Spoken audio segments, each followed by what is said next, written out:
Kenapa harus sabar terhadap orang? Karena ada orang-orang tertentu dalam hidup ini yang terlalu menjengkel. Tapi firman Tuhan bilang, tetangga-tetangga dekat rumah itu terlalu menjengkel. Tapi firman Tuhan bilang, ada suami-suami terlalu Tapi firman Tuhan bilang, ada juga istri-istri. Ada kok tidak? Terlalu Tapi firman Tuhan bilang, kita akan berhadapan dengan banyak hal begitu. Saya mulai sekarang berkhotbah. Saudara-saudara, Natal itu kabar baik atau kabar buruk? Natal itu kabar baik apa kabar buruk? Yakin? Yakin saja atau yakin sekali? Berarti Natal itu kabar baik, amin. Mari kita lihat kronologi Natal. Waktu itu Maria dan Yusuf mereka belum menikah, baru saja bertunangan. Pertunangan mereka itu biasa terjadi. Yang laki-laki datang dengan keluarga laki-laki, sudah kasih tahu maksud mereka, sudah diterima resmi, tapi belum boleh tidur sama-sama, belum boleh tinggal sama-sama. Yang laki-laki pulang menyiapkan segala sesuatu, lantas kemudian kurang lebih 1 tahun dia datang ambil mempelai perempuan. Waktunya tidak diberitahukan sama sekali. Perempuan harus berjaga-jaga dan tidak boleh melakukan kesalahan apapun. Dalam kondisi menanti-nanti itu, tiba-tiba Maria hamil. Kabar baik. Itu kabar baik. Kalau Yusuf tidak terima, maka Maria akan dianggap berzina. Kalau dia berzina berarti dia harus dilempar dengan kabar baik. Kabar baik. Sekarang dalam teks tadi, setelah dalam mimpi itu malaikat memberitahukan itu kepada Yusuf, bereslah persoalan itu. Lalu mereka harus pergi dari Nazaret ke Bethlehem. Perjalanan dari Nazaret ke Bethlehem kira-kira 96 km, kurang lebih 100 km. Seorang perempuan hamil jalan 100 km, kabar baik. Kabar baik. Mulai hilang suara. Waktu itu sudah ada mobil, Fortuner sudah ada, Innova sudah ada. Lalu mereka jalan 100 km pakai apa? Pakai apa? Kalau jalan goyang-goyang begitu kabar baik bagi orang hamil. Perjalanan itu adalah perjalanan yang buru-buru. Kenapa? Kalau sampai di sana mereka mendaftarkan diri, baru Yusuf dan Maria aman. Kalau tambah Yesus kalau sudah dilahirkan, maka akan menjadi 3 jiwa yang harus mendaftarkan diri. Berarti dibebankan 3 pajak, naik pajak. Kabar baik, orang-orang di Murung Raya ini suka bayar pajak memang ini. Terima kasih. Orang baik sekali ini. Oke, terima kasih. Baik. Setelah peristiwa melahirkan itu, oleh karena perintah untuk membunuh anak-anak kecil, Yusuf dan Maria harus menyingkir ke Mesir 4 tahun. Mereka melakukan perjalanan yang sangat jauh. Kabar baik. Bukan sekadar itu, Yusuf itu pekerjaannya apa? Kerja apa? Waktu dia berangkat ke Bethlehem lanjut ke Mesir, mobilernya itu ditutup, bengkel kayunya ditutup. Ada pendapatan? Ada pendapatan? Kabar baik. Saya lihat saudara mulai ragu dengan semua ini. Lalu bagaimana sekarang kabar buruk itu berubah menjadi kabar baik? Hal-hal yang dijalani itu kemudian menjadi sesuatu yang baik. Jawabannya adalah ketika Maria mengatakan, aku ini hamba Tuhan. Jadilah kepadaku seperti yang engkau mau. Aku ini hamba Tuhan. Sama-sama, 1, 2, 3. Kasih tahu teman di sebelah, 1, 2, 3. Kasih tahu diri sendiri, 1, 2, 3. Saudara semua hamba Tuhan, amin. Akan terjadi seperti apa yang Tuhan mau, amin. Baik, sekarang kita masuk ke bagian yang menarik dalam pesan untuk tema ini. Itu kira-kira kronologi dari teks kita begitu. Saudara-saudara, Lao Tse, seorang guru spiritual, dia panggil murid-muridnya, dia bilang kepada mereka begini. Ada 3 hal yang paling dibutuhkan oleh satu negara. Ada berapa hal? Berapa? 3 hal yang dibutuhkan oleh satu negara, yaitu tentara. Sama-sama, 1, 2, 3. Kedua, makanan. Apa? 3, kepercayaan. Apa? Hafal ulang. Yang pertama apa? Yang kedua apa? Yang ketiga. Terus saya bilang begini, dari 3 hal ini tolong kasih hilang 1. Pikir sejenak, kemudian mereka sepakat. Kasih keluar saja tentara. Polisi, tentara, kasih keluar saja. Laut saya bilang, Anda memilih kasih keluar polisi, tentara. Yo, coba kamu argumentasi bagaimana. Dia bilang begini, yang penting kita bangun hubungan baik di antara kita, komunikasi politik dan hubungan internasional yang bagus. Kita tidak butuh tentara, polisi, tidak apa-apa. Berarti tinggal 2, yaitu makanan dan lalu Lao Tse bilang, kasih kurang 1 lagi. Kalau pertanyaan itu ditujukan kepada kita, kasih kurang mana? Makanan atau kepercayaan? Kasih kurang mana? Makanan atau kepercayaan? Kasih kurang makanan. Yakin sebentar tidak ada makanan, tidak apa-apa. Panitia tolong tanda yang bilang kasih keluar saja makanan. Saudara-saudara, murid-murid berpikir sejenak. Lantas mereka bilang begini, kasih keluar saja kepercayaan. Kasih keluar saja. Lantas Lalu saya bilang, coba argumentasimu seperti apa? Murid-murid bilang, Bapak, untuk apa kita ada kepercayaan tapi lapar? Bapak, yang kita kerja selama ini kan untuk makan. Untuk apa kita dipercaya tapi lapar? Lantas Laut saya bilang begini, bagus. Kamu baru saja menyebutkan satu hal yang menghancurkan sebuah negara. Jangan hanya karena makanan engkau menjadi orang yang tidak bisa dipercaya. Jangan hanya karena kedudukan dan jabatan kamu menjadi manusia yang sulit untuk dipercaya. Saya mau tanya sekarang, tolong jawab kuat-kuat. Jemaat. Semua orang di Murung Raya ini bisa dipercaya. ASN bisa dipercaya. Tentara di sini bisa dipercaya. Polisi bisa dipercaya. Suami bisa dipercaya. Istri bisa dipercaya. Pendeta-pendeta bisa dipercaya. Kalau semua bisa dipercaya, tidak usah ada Natal lagi, mati sudah kita semua. Saudara-saudara, mendefinisikan diri sebagai orang yang bisa dipercaya itu susah. Rumah tangga itu kalau tidak ada kepercayaan di dalamnya, hancur itu rumah tangga. Di sini ada ibu-ibu suka curiga suami. Ada.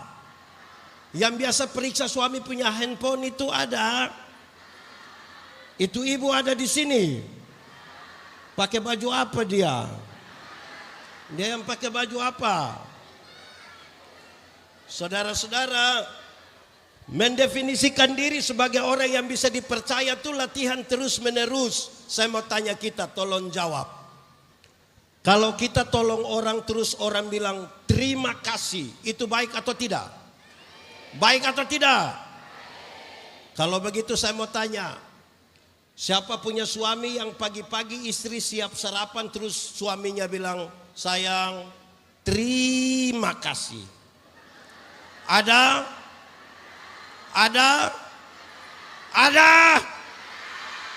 Ini suami-suami ini istri siap makanan mereka tidak terima kasih. Tapi kalau istirahat kantor makan di warung sudah bayar lagi terima kasih lagi. Kadang janji penjaga warung besok saya datang lagi ya mbak. Ada suami begitu di Murung Raya. Dia ASN. Atau tentara dia. Polisi. Hancur sudah ini Murung Raya ini.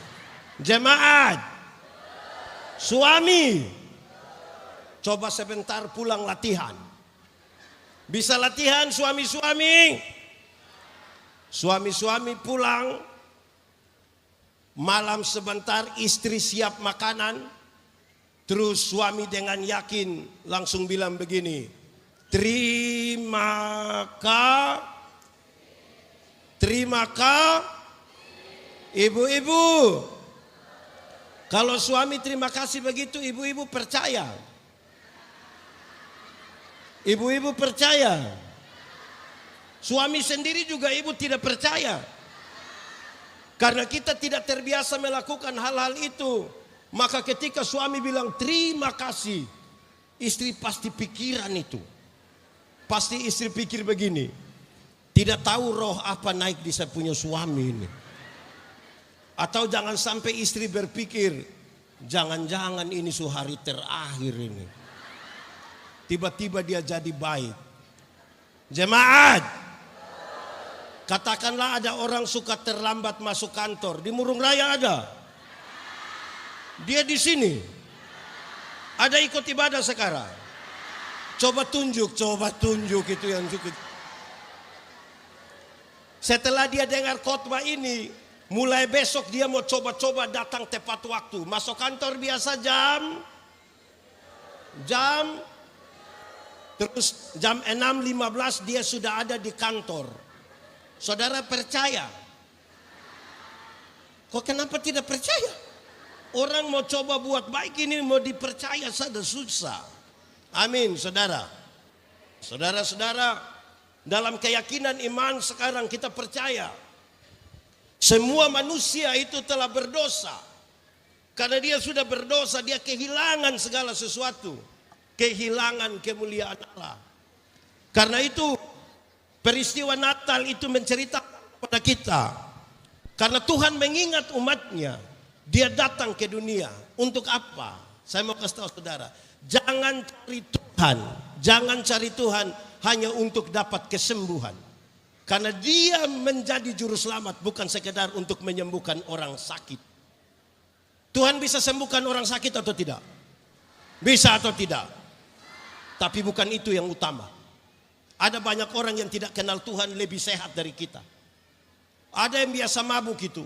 Mabuk dari 3 hari lalu sampai pagi. Istirahat sedikit minum ulang. Dia tidak tahu sakit. Kita yang mengaku kenal Tuhan ini yang kena kipas angin sedikit pulang pilek. Tuhan datang menjadi juru selamat. Bukan untuk membuat orang miskin jadi kaya. Walaupun bisa dia buat. Dia bisa buat orang miskin jadi kaya atau tidak? Bisa atau tidak? Tapi bukan itu tujuan utamanya. Ada banyak orang tidak kenal Tuhan malah lebih kaya dari kita.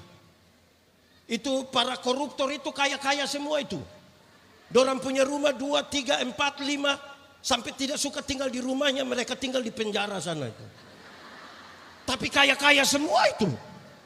Kita yang mengaku kenal Tuhan ini sedikit-sedikit garam habis. Sedikit-sedikit pulsa habis. Sebentar kasih persembahan saja, yang bawa tanggung persembahan lewat dia hanya begini.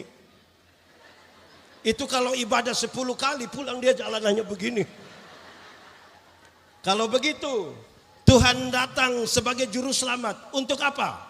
Menebus dan menyelamatkan saya dan saudara. Amin. Amin. Karena itu kalimat Tuhan Yesus ini menjadi penting. Untuk apa? Untuk apa kita kaya raya, badan bagus-bagus, sehat-sehat, pakaian bagus, mati masuk neraka. Kurus-kurus, susah-susah, lemah-lemah, mati masuk surga. Mana yang baik? Kaya-kaya, badan bagus-bagus, mantap-mantap, mati neraka. Kurus-kurus, susah-susah, mati surga. Mana yang baik? Mana yang baik?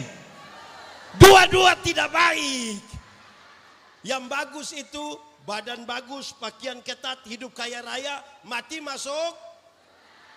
Tapi kita ini Tuhan baru kasih sedikit kepercayaan, langsung lupa Tuhan. Dulu belum ada kios, berdoa keliling semua gereja yang ada di Puruk Cagu supaya dapat kios. Sudah ada kios, hari Minggu tidak pernah gereja. Nanti pendeta tanya, kenapa tidak gereja? Tuhan so kasih kios, apa mau jaga lagi pendeta? Itu baru kios, belum tambang batu bara. Dulu belum jadi ASN, masih honor. Keliling, dulu belum jadi tentara, belum jadi polisi. Keliling semua gereja berdoa kalau boleh diterima. Setelah diterima bikin ibadah syukur. Gaji pertama untuk Tuhan. Kedua, ketiga sampai hari ini yang tidak lagi. Ada begitu di kita. Di Murung Raya ada. Laki-laki atau perempuan itu? Dia masih hidup. Karena itu kalimat Tuhan Yesus ini menjadi penting. Carilah dahulu kerajaan Allah dan kebenarannya, selamat dulu, baru yang lain itu di kekayaan kehormatan, di umur panjang, di jabatan, di istri, di ibu-ibu begini. Ya, kenapa Tuhan mau datang sebagai juru selamat? Nanti sebentar kita bicara keluarga, tapi saya ingin mengantar dari sini. Kenapa Tuhan mau datang sebagai juru selamat? Manusia sudah tidak dapat untuk menyelamatkan dirinya. Melakukan 10 hukum Taurat belum tentu bisa semua. Kenapa? Karena masih ada penjabarannya. Karena kasih yang besar. 10 hukum Taurat dijabarkan menjadi 613 pasal. Dari 613 pasal masih ada ribuan peraturan hidup setiap hari. Siapa yang berani bisa melakukan itu semua? Gagal satu, gagal semua. Karena itu dia sadar manusia tidak mampu melakukan itu semua. Dia datang, dia menyimpulkan itu semua dalam 2 kalimat, yaitu mengasihi Tuhan dan mengasihi. Dari 2 kalimat itu Tuhan simpulkan tinggal 1 kata, yaitu anak sekolah minggu. Anak sekolah minggu dengan guru sekolah minggu tinggal 1 kata, K-A-S. K-A-S apa? Kasih, kasih, kasih. Kasih itu apa? Kasih itu apa? Kasih itu orang-orang di Murung Raya ini sabar semua. Sabar semua. Suami-suami orang sabar. Istri sabar. Anak-anak sabar. Polisi sabar. Tentara sabar. Saya mau kasih tahu kita jemaat. Jemaat. Kata sabar dalam Alkitab tidak berkaitan dengan menunggu waktu pulang. Kapan selesai, kapan selesai. Sabar dalam Alkitab berkaitan dengan 2 hal. Berapa hal? 1, sabar terhadap situasi. Sama-sama, 1, 2, 3. Kasih tahu teman di sebelah, 1, 2, 3. Ada situasi tertentu dalam hidup ini yang kita tidak suka. Tetapi firman Tuhan bilang, ada sakit penderitaan, sudah kanker bertahun-tahun, berdoa tidak sembuh-sembuh, seperti mau mati rasanya. Tapi firman Tuhan bilang, Ada tanggung jawab, kita baru saja dimutasi dari satu unit ke unit yang lain. Kita tidak suka jalani. Tapi firman Tuhan bilang, ada pendeta satu dari NTT khotbah terlalu lama, kita sudah malas dengar. Tapi firman Tuhan bilang, sabar terhadap kedua, sabar terhadap orang. Sama-sama, 1, 2, 3. Kasih tahu teman di sebelah, 1, 2, 3. Kenapa harus sabar terhadap orang? Karena ada orang-orang tertentu dalam hidup ini yang terlalu menjengkel. Tapi firman Tuhan bilang, ada tetangga-tetangga dekat rumah itu terlalu menjengkel. Tapi firman Tuhan bilang, ada ASN itu terlalu menjengkel. Tapi firman Tuhan bilang, ada tentara-tentara itu terlalu Tapi firman Tuhan bilang, ada polisi-polisi itu terlalu Tapi firman Tuhan bilang, ada pendeta-pendeta itu terlalu Tapi firman Tuhan bilang, ada suami-suami terlalu Tapi firman Tuhan bilang,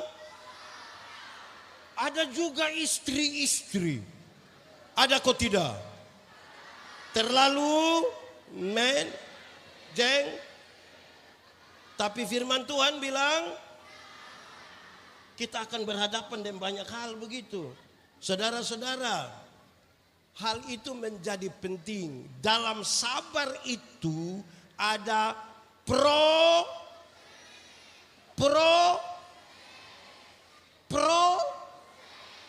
proses atau protes?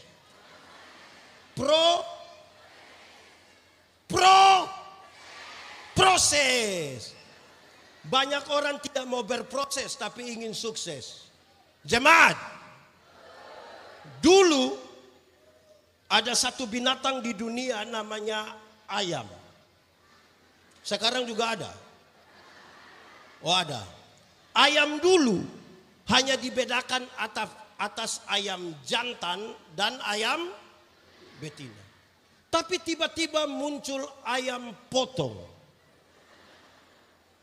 Akhirnya ayam yang tadinya hanya ayam, sekarang menjadi ayam kampung. Karena sudah ada ayam potong. Ini yang membuat manusia bingung. Apakah ini ayam kampung yang dipotong atau ayam potong yang di kampung? Tapi prosesnya jelas. Ada yang pelihara ayam kampung di rumah? Ada? 2 ekor ada? 5 ada? Lebih dari 5 ada? Kasih 1 dong. Tapi kalau saudara lihat, ayam kampung itu kita pelihara 6 bulan, masih kecil juga. Tapi dia punya daging enak atau tidak? Enak atau tidak? Kalau betina bertelur atau tidak? Kalau dijual lebih mahal atau lebih murah dari ayam potong? Lebih mahal, karena ini ayam tahu proses. Beda dengan itu ayam potong itu. Kita baru pelihara 1 bulan saja dia punya mata besar begini. Itu kalau lihat pakai kaca pembesar.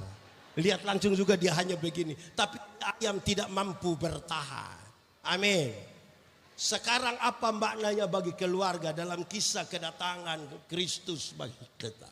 Saya mau tanya sekarang. Jemaat. Suami istri baik-baik sekarang. Kakak adik. Dengan ipar-ipar. Dengan mertua. Ngeri. Baik. Oke. Saya ingin saudara menghafal tentang kasih. Nanti sebenarnya kita bicara 3 poin tentang keluarga. Hafal ikut yang saya bilang. Kasih ialah kebaikan. Tidak terpatahkan oleh apapun. tidak akan berubah menjadi kebencian. Ulang, kasih ialah kebaikan, tidak terpatahkan oleh apapun, tidak akan berubah menjadi kebencian. Rujukannya begini, karena begitu besar kasih Allah akan dunia ini. Apakah Tuhan Allah mengasihi dunia? Apakah dunia mengasihi Tuhan? Lalu apakah karena dunia tidak mengasihi Tuhan, Tuhan berhenti mengasihi dunia? Apakah kemudian Tuhan membenci dunia? Saudara lihat sekarang, kasih tidak terpatahkan. Sama-sama, 1, 2, 3. Kasih tahu teman di sebelah, 1, 2, 3. Supaya jangan ada orang bilang begini, Pak Willy, saya terlalu hargai Pak Willy. Tapi setelah saya lihat Pak Willy punya sifat asli macam begini, maaf. Itu bukan kasih. Ego. Lebih banyak di Murung Raya ini mengasihi atau egois? Lebih banyak mau didengar atau mendengar? Lebih banyak menolong atau ditolong? Lalu saudara bilang itu kasih. Baik, saudara-saudara, yang paling bisa mengkonfirmasi tentang kasih yang tidak terpatahkan itu adalah ibu-ibu. Siapa? Sekarang saya mau tanya ibu-ibu, tolong jawab tulus dan kuat. Ibu-ibu, melahirkan itu sakit atau tidak? Terlalu sakit. Mau melahirkan normal atau abnormal tetap sakit. Sesar itu abnormal, ibu. Waktu ibu-ibu sakit melahirkan, suami saja tidak tolong. Ibu ada sakit melahirkan, suami hanya dari luar kamar taruh tangan di kepala baru dia bilang, Yesus, paling hanya begitu. Dia sudah bilang Yesus, dia bayangkan, ini anak kira-kira dia mau ikut siapa ini dia punya. Paling hanya begitu. Bilang kepada anak-anak kita, waktu anak-anak lahir, dia punya jam tidur, orang tua punya jam bangun. Orang tua punya jam tidur, anak-anak punya jam. Banyak orang tua tidak tidur karena anak-anak mereka. Jam 3 subuh masih ada orang tua gendong-gendong anaknya begini, masih ada. Sudah sempoyongan tidak bisa tidur. Seringkali ibu-ibu dipaksa lagi menjadi penyanyi. Makanya ibu-ibu punya lagu itu seringkali tidak bisa dipertanggungjawabkan. Kalau tidak bobo digigit, padahal justru kalau anak bobo itu baru nyamuk gigit. Kalau dia lari-lari nyamuk mana mau gigit? Jalan dengan orang tua, suka jalan dengan orang tua.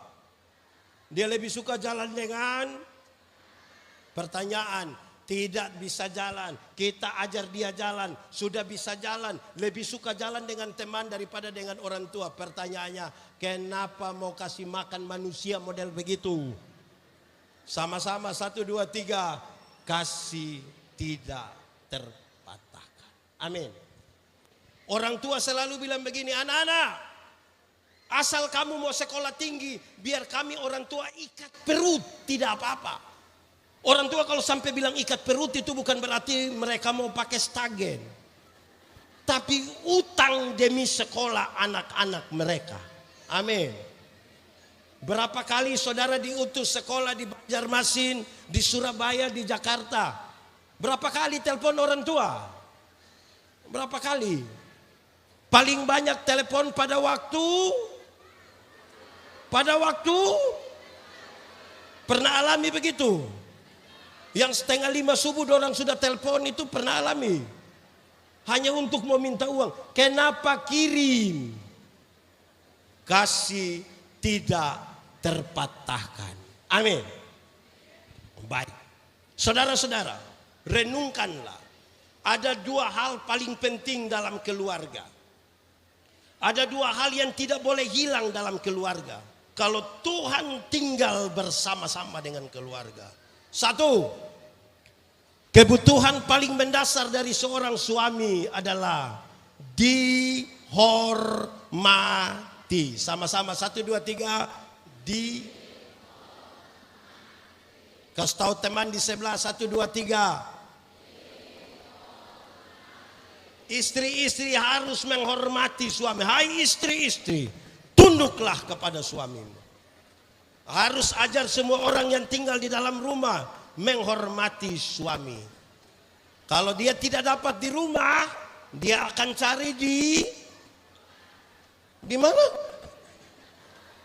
Kebutuhan mendasar dari seorang istri adalah dikasih. Hai suami-suami, kasihilah istrimu. Saudara-saudara, kasih dan penghormatan tidak boleh hilang.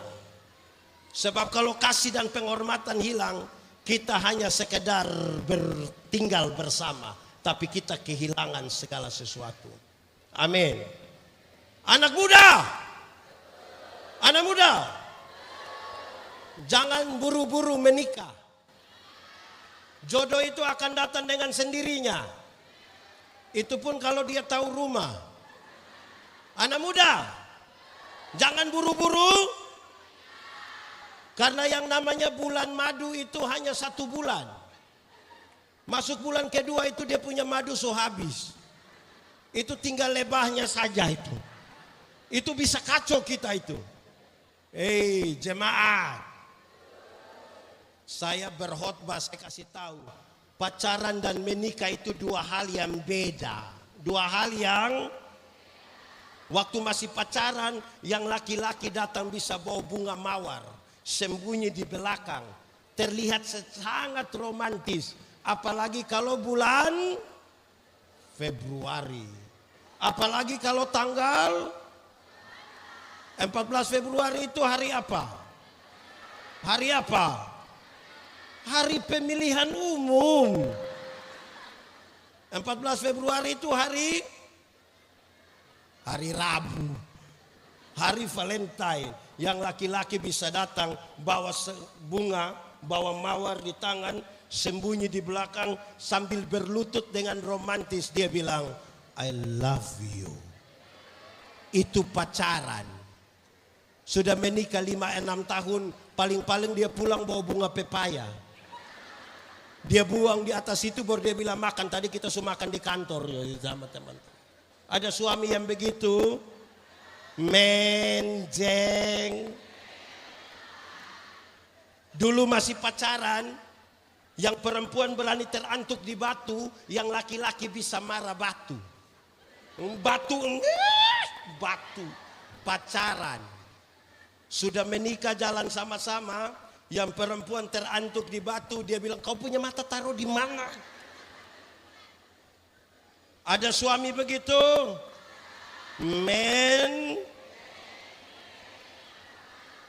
waktu masih pacaran, yang perempuan belum jatuh, yang laki-laki sudah tangkap.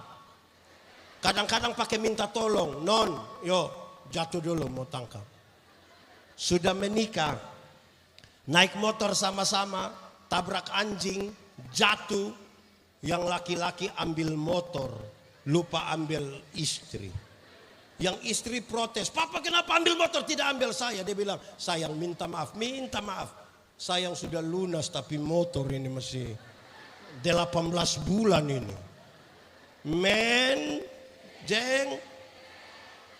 Baik, sekarang renungkanlah. Saya sampai di bagian terakhir.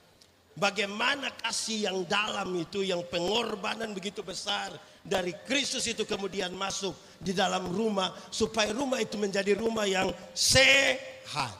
Kalau rumah sehat, gereja kuat. Gereja kuat, murung raya. Itu suami-suami yang biasa bikin kacau di kantor itu karena di rumah tidak beres.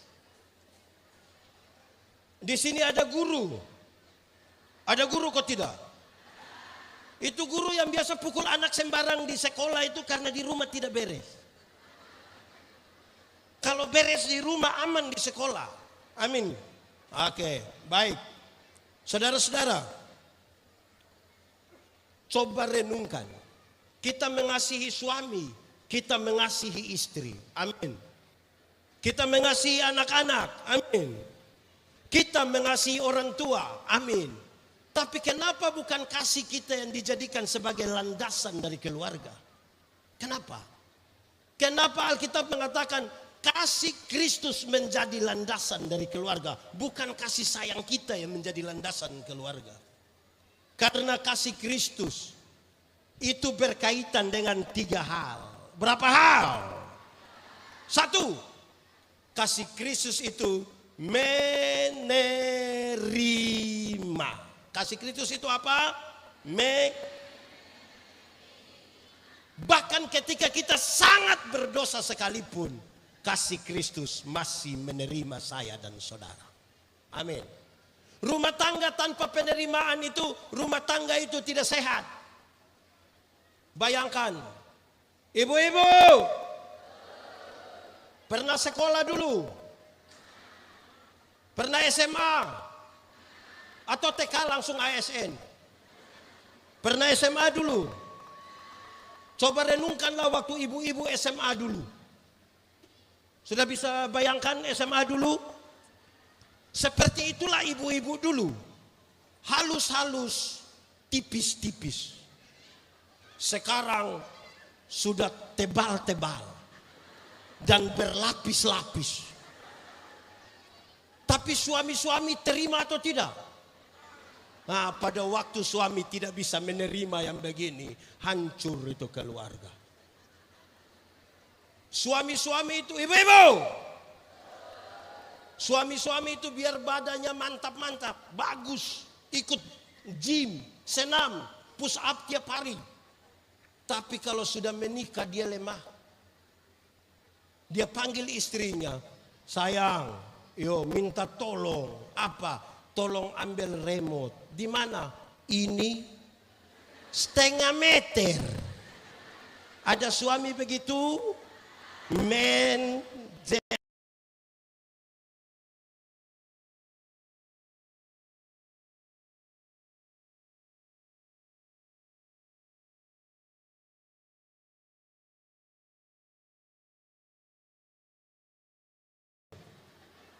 Ikut papa atau mama? Ikut siapa? Mama atau bapak? Anak-anak yang pernah lihat papa pukul mama angkat tangan. Aduh, jujur sekali. Waduh.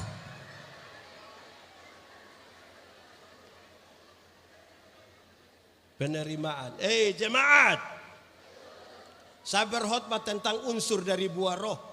Saya bilang salah satu unsur dari buah roh adalah kelemah lembutan. Sama-sama, 1, 2, 3. Kelemah lembutan terdiri dari 2 kata, yaitu lemah dan disambung menjadi. Tapi saya bilang banyak suami itu hanya sampai di lemah saja, lembut tidak. Kalau dia sudah lemah baru dia mengerti kelembutan. Kalau sudah sakit hampir mati itu tiba-tiba dia sangat lembut. Lembutnya mengesankan sekali. Dengan sedikit bergetar dia bilang, Mama, Tuhan Yesus baik. Tolong Mama. Itu kalau ada lemah. Tapi kalau dia ada kuat-kuat, istri bilang, Papa kurangi itu begadang itu. Kurangi mabok itu. Dia akan, paling mati. Ada suami-suami begitu di sini.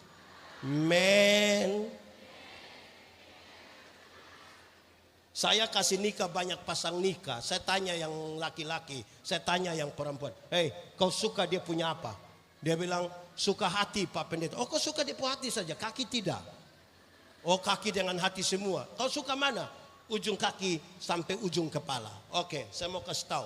Kalau engkau suka dia dari ujung kaki sampai ujung kepala, ingat di dalam perut ini ada kotoran. Atau siapa di murung rayam bebas kotoran. Artinya semua manusia itu ada kekurangan. Untuk menutupi itu kekurangan hanya bisa dilakukan dengan apa? Penerima. Tidak boleh ada suami mengatakan kepada istrinya, ternyata saya baru tahu. Tidak bisa. Penerimaan. Kedua, kasih Kristus itu berkorban. Sama-sama, 1, 2, 3. Kasih Kristus itu Tanpa pengorbanan tidak ada keselamatan. Suami-suami yang tidak mau berkorban itu tidak bisa. Saudara harus punya pengorbanan banyak. Mulai dari waktu, tenaga, perhatian, semuanya. Karena kesetiaan berkaitan dengan keberadaan. Menikahlah dengan laki-laki dan perempuan yang ada di dunia. Bukan yang ada di otak. Karena semua laki-laki dan perempuan yang ada di dunia pasti ada kekurangan. Dan manusia yang menerima harus menerima dalam pengorbanan. Amin. Jangan menikah dengan laki-laki perempuan ada di otak. Yang di otak itu kita mau dia punya bibir begini, perut begini, betis begini, mata. Itu tidak ada di dunia. Semua ada kekurangan hanya dengan pengorbanan. Pengorbanan itu yang menolong kita untuk tahu bahwa karena kasih yang besar. Kita mau untuk berkorban apa saja, termasuk waktu kita. Termasuk apa yang ada pada kita. Termasuk perhatian kita. Termasuk waktu berkomunikasi. Kadang-kadang saudara-saudara, rumah tangga itu kacau karena terputusnya komunikasi. Saya mulai bertanya. Jemaat, mengalah itu baik atau tidak? Baik atau tidak? Baik atau tidak? Kalau begitu, setiap kali suami istri bertengkar, siapa mengalah duluan? Istri atau suami? Suami atau istri? Istri atau suami? Sama-sama tahu mengalah itu baik, tapi kalau bertengkar, dua-dua tidak mau mengalah. Malam suami tidur di kebun dengan ular. Kalau terpaksa tidur sama-sama, suami hadap kiri, istri hadap. Bicara atau tidak? Oh tahu juga. Bangun pagi istri tetap siap kopi tapi tidak antar. Istri panggil anak kecil terus dia bilang begini. Kau antar kasih papa ya. Papa terima di ruang tamu, papa bilang mama yang suruh.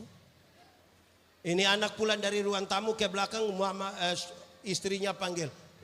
Tadi papa bilang apa? Untuk anak-anak dia bilang kamu dua ini macam orang lain saja. Dengan istri saja kita tidak berani kasih turun, kasih rendah hati sedikit untuk berkorban dan bertanya duluan. Tapi cita-cita ingin memenangkan Indonesia, saya kira itu sebuah cita-cita yang tidak pas itu. Ketiga melingkupi ini semua dalam kaitan dengan pesan Natal kita ini. Saudara, ketiga, kasih Kristus itu mengampuni. Kasih Kristus itu mengampuni. Saudara kalau tidak bisa mengampuni, saudara tidak bisa untuk hidup bersama-sama dengan orang lain. Padahal membangun murung raya adalah cita-cita bersama. Tanpa pengampunan tidak bisa. Pengampunan itu bukan melupakan masalah. Makin sakit hati, makin tidak bisa kita lupakan. Pengampunan adalah membebaskan diri, menyambut orang, menyambut kesalahannya sambil siap. Besok dia bisa bikin kesalahan baru dan kita harus mengampuni lagi. Berapa kali harus mengampuni?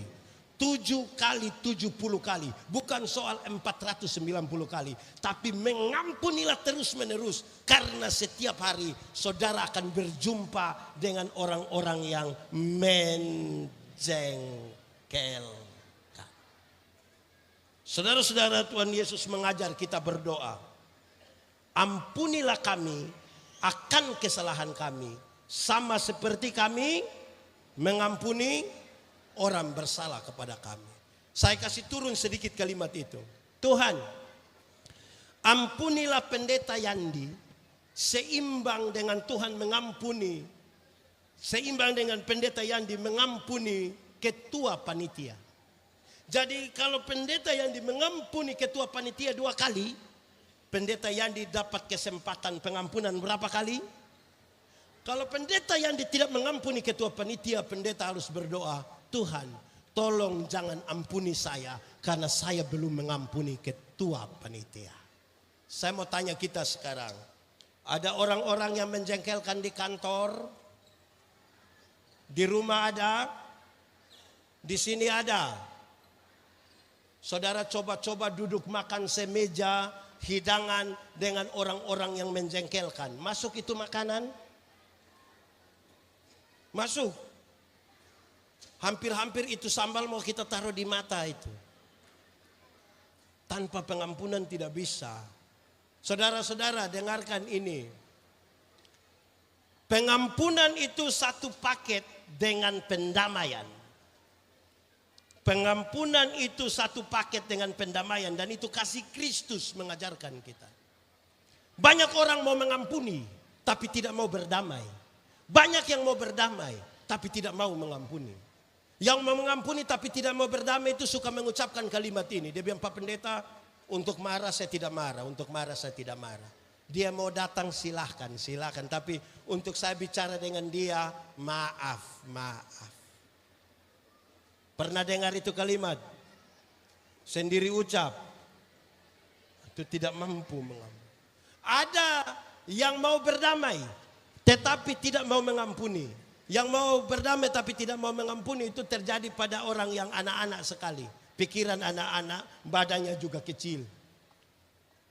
Anak-anak kecil di kampung kalau main kelereng, mereka bertengkar.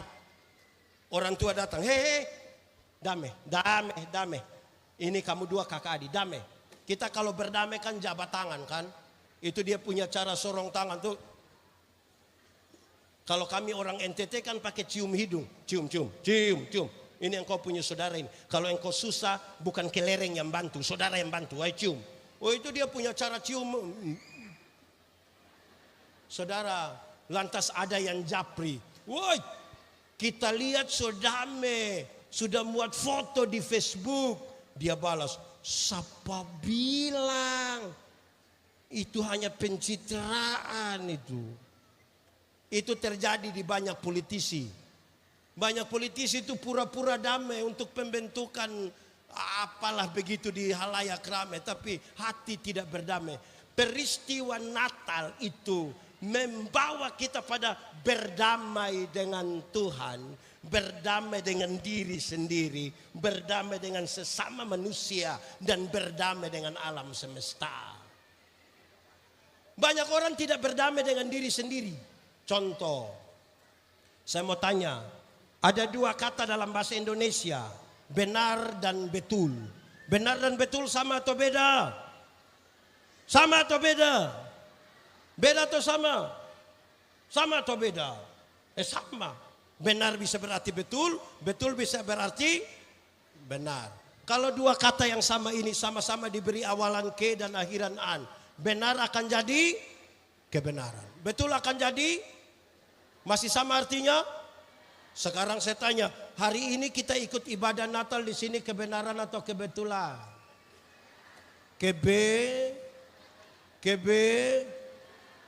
Kalau Tuhan menebus dan menyelamatkan kita, kebenaran atau kebetulan? Kalau kita masih hidup hingga hari ini, kebenaran atau kebetulan? Kalau kita bekerja di pemerintahan sini, Murung Raya, kebenaran atau kebetulan?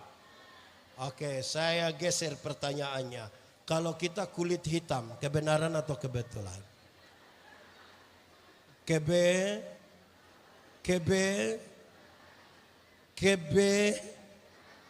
Kalau kita rambut keriting, kebenaran atau kebetulan? Banyak orang tidak mampu menyambut dirinya sendiri. Saya berkhotbah dalam banyak acara mendorong budaya positif Valentine. Saya bilang begini, di hari kasih sayang ini, yang paling akan menikmati belayang seorang suami adalah mereka yang rambut keriting, bukan yang rambut lurus. Yang rambut lurus itu dibelai tidak terlalu indah lah. Mungkin karena lurus terus kita bilang sayang. Tidak. Licin lah. Sayang. Tidak pas. Yang keriting itu dibelai menarik. Sayang. Lebih dapatlah dia punya. Jangan gelisah kalau kita rambut keriting. Tuhan tidak pernah salah. Amin. Tuhan tidak pernah salah. Supaya tidak ada satu orang melecehkan orang lain. Tidak ada suami melecehkan istrinya. Tidak ada orang tua melecehkan anak-anaknya.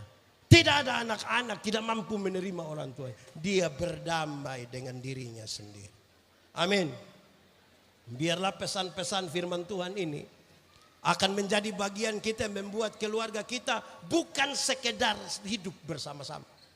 Tapi ada kasih Kristus yang dibawa pada saat Kristus lahir, tinggal di dalam rumah tangga kita, yang membuat kita bisa saling menerima, bisa saling untuk berkorban, dan bisa untuk mengampuni. Kalau di rumah tangga hal-hal itu bisa jadi, saudara tidak usah bertanya bagaimana kita punya gereja yang kuat, bagaimana kita punya masyarakat yang kuat, menyambut dan menerima seluruh tantangan. Karena Tuhan tidak pernah menjanjikan lautan tenang, tapi Dia menjanjikan berikan kekuatan ketika kita ada di tengah-tengah badai, mulai dari rumah tangga, gereja, pemerintahan, sampai kepada kehidupan kita berbangsa dan bernegara. Selamat Natal 2025. Tuhan memberkati. Mari kita tunduk kepala di hadapan Tuhan. Mari berdoa.